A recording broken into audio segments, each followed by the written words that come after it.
Only after going through character profiles, feats and wins we can start talking numbers. Stats without context are useless. If we see how they fight, what they fight with, what their limits are, and what they have already shown, then the numbers start making sense. At least I think so.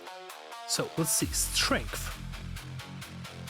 Thragg gets 68, Piccolo 84. And again, I know this can bother some people because physically Thragg looks like someone who should crush everything barehanded, but Dragon Ball's scale is simply different if we accept key scaling.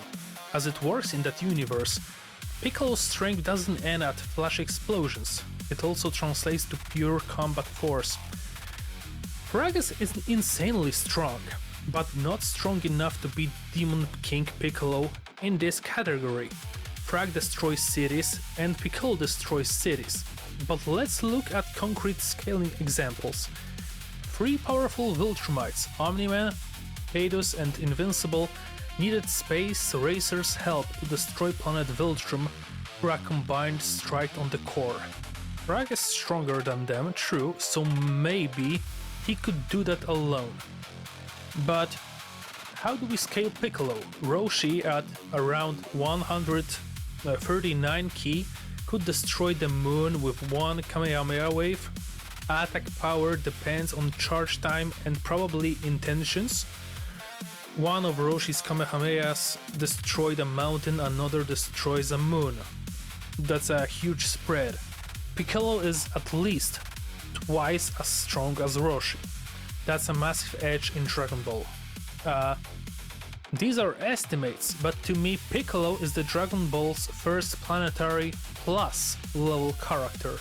True, Piccolo never destroyed a planet, but only because he wanted to rule Earth as a demonic king, not erase it like Beerus or Broly would. Not destroying Earth doesn't mean he couldn't, since he's far stronger than Roshi. Now, speed. Probably one of the more controversial categories.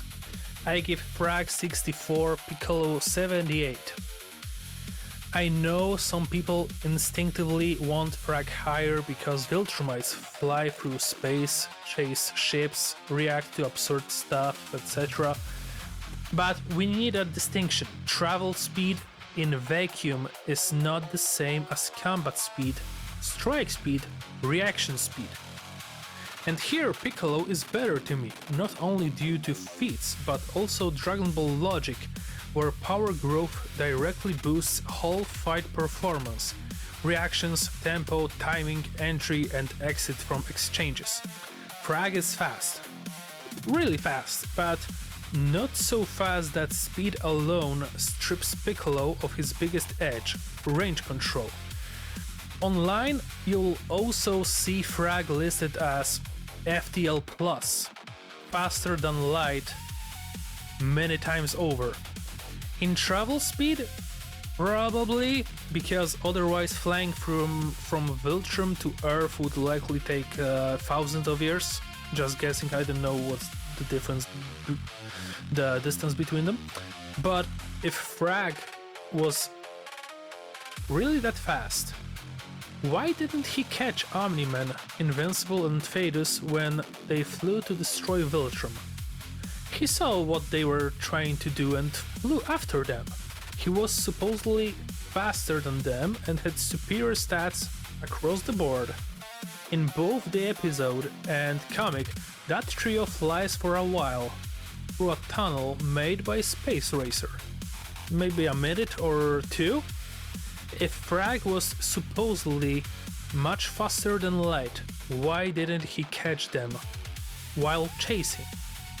Exactly, because in Invincible, travel speed most likely works by Viltrumite accelerating continuously in a straight line until, hypothetically, exceeding light speed.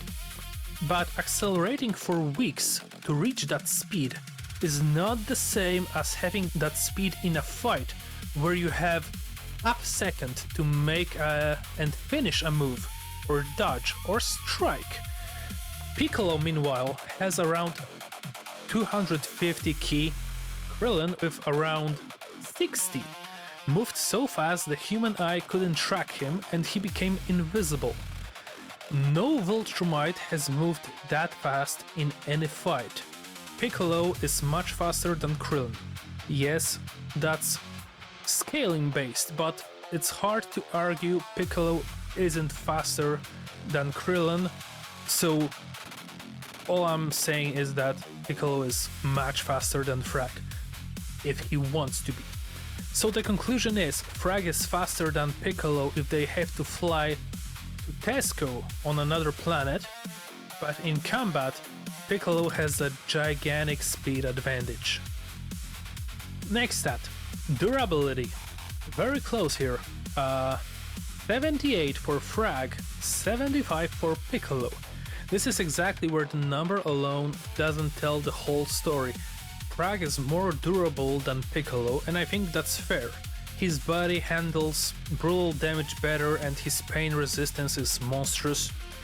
But Piccolo isn't far behind, because his durability isn't only raw body toughness, it's also boosted by ki and partially by regeneration, mitigating damage effects. Now, battle IQ. I give 74 to Thragg and 82 to Piccolo. And let me be clear, lower battle IQ for Thragg does not mean Thragg is stupid, not at all. Thragg is a highly effective fighter that assesses situations coldly and uses what he has very well, usually. But exceptions happen. For example, Thragg fought Battle Beast for many days, Battle Beast who can't fly. Thragg didn't have to take that fight. He could have thrown him into vacuum and maybe no one would ever find him. Yet he got stuck in an even fight that almost killed him, then needed weeks to recover. Same with the fight against Invincible on the sun's surface. Both were burned to the bone and kept fighting. Why did Thragg keep fighting there instead of leaving? Because he was blinded by rage and not thinking rationally. That's why he gets a lower battle IQ.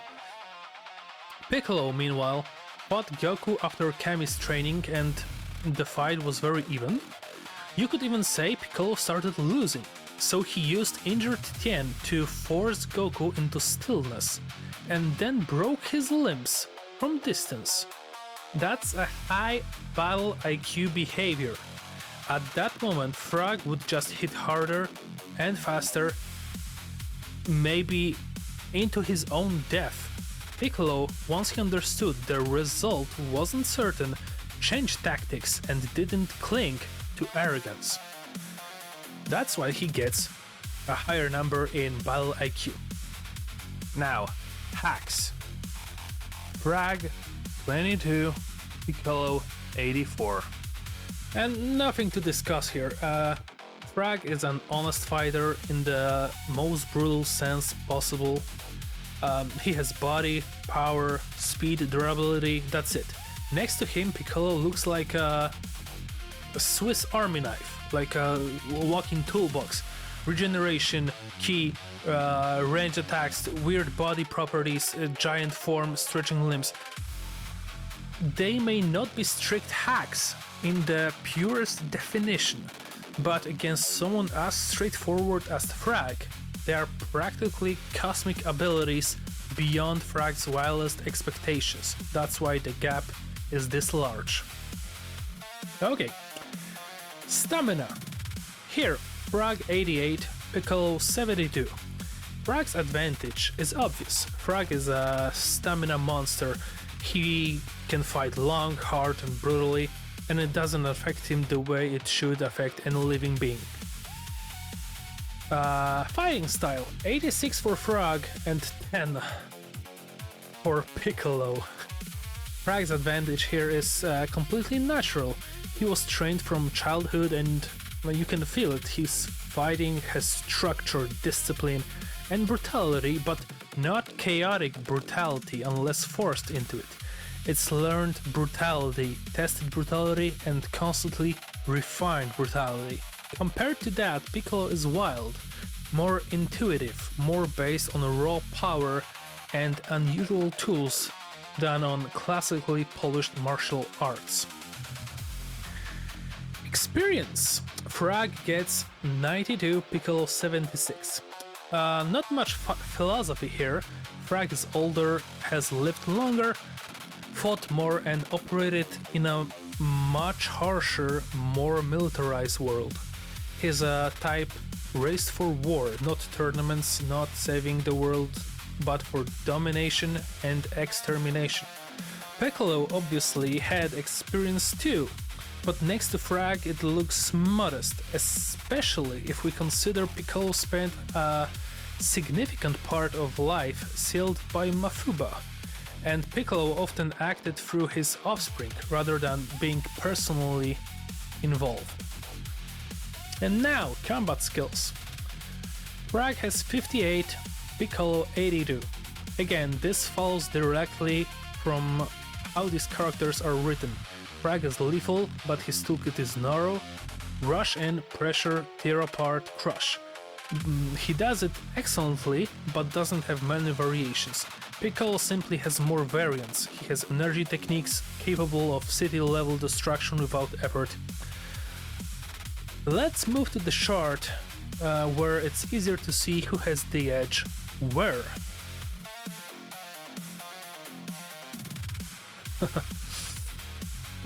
In average stats, both are almost equal, but that's deceptive because they sit on two completely different archetype poles. Thragg wins in durability, stamina, style and experience. Piccolo wins in strength, speed, battle IQ, hacks and skills. Everything points to Thragg being Piccolo's dream punching bag, one he can beat for a long time and it will keep coming back for more. Thragg is more resilient, more experienced close combat fighter. Piccolo, meanwhile, has every argument needed to make Thragg's advantages only prolong his suffering.